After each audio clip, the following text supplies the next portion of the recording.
দেখেন অত্যন্ত ভালোভাবে ভালো কাগজের স্ট্যান্ডার্ড বাইন্ডিং এবং প্রিন্টিং অত্যন্ত ভালো 1 বছরের খাতা। তারপর আমরা এখানে কি কি হেড আছে আমরা দেখি। প্রথম আছে নগদ বিক্রয়, এখানে আমরা এই পর্যন্ত আছে নগদ বিক্রয় লেখার জন্য। এটা হচ্ছে বাকি বিক্রি আপনি লিখবেন। এখানে দৈনিক ক্রয় যে সমস্ত মাল ক্রয় করবেন সেটা আপনি এখানে লিখবেন এবং প্রত্যেকটা ঘরে টোটাল দেওয়ার একটা ব্যবস্থা আছে। এই পাশে পরের পৃষ্ঠে আছে আমাদের নগদ বা চেক কালেকশন, এখানে কালেকশনটা লিখবেন। তারপর আছে নগদ বা চেকে পেমেন্ট, এটা লিখবেন এবং এই দেন পাশে আছে আমাদের দৈনিক খরচ, এখানে যত খরচ আছে সব এখানে লিখবেন। তারপর আছে আমাদের ব্যাংক হিসাব, ব্যাংকের শুরুতে কত ছিল, দিনে উত্তোলন জমা এবং লাস্টে কত স্থিতিগত সেটা এখানে হবে।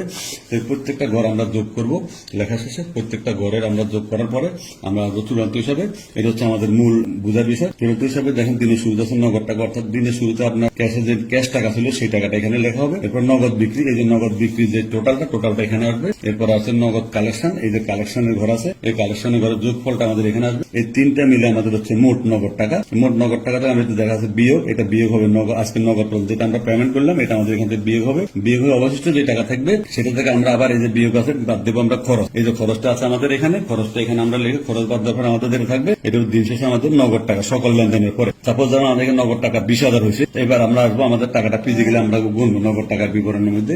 এখানে আমাদের কোন টাকার নোট কয়টা আছে সব লিখে এখানে যোগফলটা লিখবো। চেক এবং বিকাশ টাকা আমরা নগদ হিসাবে ধরবো। ধরে আমরা যেখানে মোট যদি আমাদের এই পাশে 20,000 ছিল, এই পাশে যদি 20,000 তাহলে আমাদের হিসাবে অ্যাকুরেট হয়ে গেছে।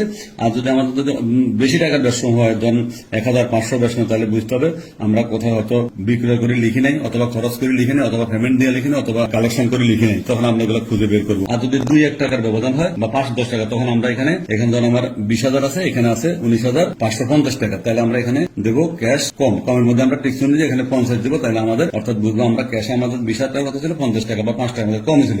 পরের দিন আমরা কমটা দিয়ে আমরা হিসাব শুরু করবো। আর যদি আমাদের বেশি ব্যবসা থাকে তাহলে আমরা খুঁজে বের করবো। এই হচ্ছে আমাদের এই খাতাটার ব্যবহার বিধি। দেখেন অত্যন্ত ভালোভাবে ভালো কাগজের স্ট্যান্ডার্ড বাইন্ডিং এবং প্রিন্টিং অত্যন্ত ভালো 1 বছরের খাতা।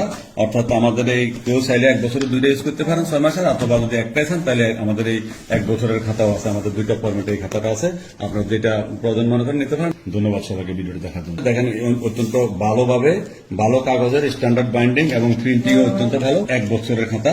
অর্থাৎ আমাদের এই কেউ চাইলে 1 বছরে 2টা ইউজ করতে পারেন 6 মাসের, অথবা যদি একটাই চান তাহলে আমাদের এই 1 বছরের খাতাও আছে। আমাদের 2টা ফরম্যাটে এই খাতাটা আছে, আপনারা যেটা প্রয়োজন মনে করেন নিতে পারেন। ধন্যবাদ সবাইকে ভিডিওটি দেখার জন্য।